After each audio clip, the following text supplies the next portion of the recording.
Friends, இன்றைக்கி நம்ம வீடியோவில் ரொம்ப சூப்பரான ஹஜ்ஜு ரெசிபி தான் பார்க்க போகிறோம். ஸோ பக்ரீத் ஸ்பெஷல் இந்த மாதிரி நீங்கள் ட்ரை பண்ணி பாருங்கள். ஸோ கடையிலலாம் சாப்பிட தேவையே இல்லை. கடையில் நம்ம ஆர்டர் பண்ணால் தான் இதுவும் கிடைக்கும்.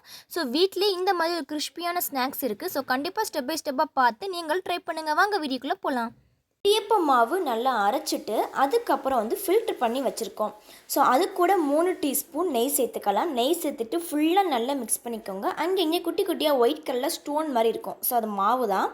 ஸோ அதனால நல்லா நெய் சேர்த்துட்டு நல்லா மிக்ஸ் பண்ணதுக்கப்புறம் இந்த பக்கம் அப்படியே ஒரு 4 எக்கு எடுத்து வச்சுருக்கோம். ஸோ ஃபஸ்ட்டு நல்லா எக்கை வாஷ் பண்ணிவிட்டு ஒரு தேங்காய், ஸோ அந்த ஃபுல் தேங்காவே கோகோனட் மில்காக எடுத்து வச்சுருக்கோம். ஸோ அதையும் நல்லா மிக்ஸ் பண்ணி காட்டுறேன் பாருங்கள். அந்த கோகோனட் மில்க் கூட 300 கிராம் சுகர் சேர்த்துக்கலாம்.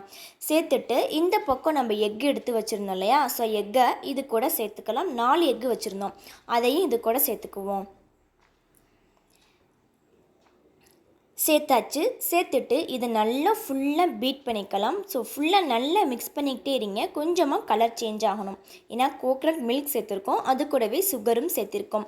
ஸோ ஃபுல்லாக நல்லா மிக்ஸ் பண்ணிக்கலாம். நான் கோகோனட் மில்க்கு கொஞ்சம் எடுத்து வச்சுருக்கேன் இந்த பக்கம். ஸோ அதனால் எக்கு இந்த பாருங்கள், நான் எக்கு நல்லா மிக்ஸ் பண்ணதுக்கப்புறம் கோகோனட்டை இது கூட சேர்த்துட்டு ஃபுல்லாக நல்லா மிக்ஸ் பண்ணுறேன். இந்த பக்கம் நம்ம மாவு நல்லா மிக்ஸ் பண்ணி வச்சுருந்தோம் இல்லையா, ஸோ இதை நம்ம என்ன பண்ணணும் அப்படின்னா ஃபில்ட்ரு பண்ணி சேர்த்துக்கணும். Sugar, egg and coconut milk filter பண்ணி மாவு கூட சேர்த்தாச்சு.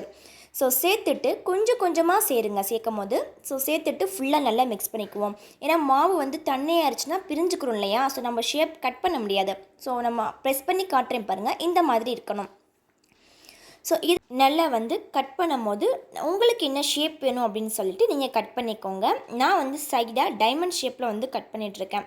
நீங்கள் ஸ்கொயர் ஷேப்பில், ரெக்டாங்கிள் ஷேப்பில் கூட நீங்கள் கட் பண்ணிக்கோங்க. அப்புறம் சுருட்டு பணியாரம் அதுவும் நான் செஞ்சு காட்டுறேன் பாருங்கள், அப்படி மடக்கி போகிறது. ஸோ அதுவும் நல்லாயிருக்கும்.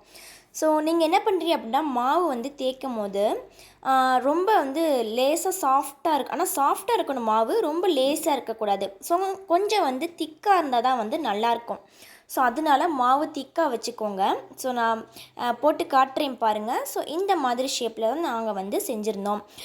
ஆயில் கடலெண்ணெய் சேர்த்துருந்தோம். ஸோ நல்லா சூடாயிருச்சு. ரொம்ப கேர்ஃபுல்லாக நீங்கள் ஆயிலில் சேர்க்கணும். ஏன்னா அது எக்கு அதிகமாக போயிடுச்சு அப்படின்னா கூட அந்த ஆயில் அப்படியே மேலே பொங்கி வரும். ஸோ அதனால் நீங்கள் பார்த்து சேர்த்துக்கோங்க. கேர்ஃபுல்லாக சேர்க்கணும், ரொம்ப பொறுமையாக. அப்புறம் நம்ம சரி ஆயிலில் தான் போட்டோமே அப்படின்னு சொல்லிட்டு நம்ம வெயிட் பண்ணக்கூடாது. ஏன்னா இது கருகிடும் சீக்கிரம். ஏன்னா நம்ம லேசாக கொஞ்சம் இதுவாக இருக்கிறதுனால ஒரு பிஸ்கட் மாதிரி தானே, ஸோ அதனால ரொம்ப கருகிடும். ஸோ அதனால் பக்கத்தில் நின்று நீங்கள் பேக் சைடு திருப்பி விடுங்க. நான் காட்டுறேன் பாருங்கள்.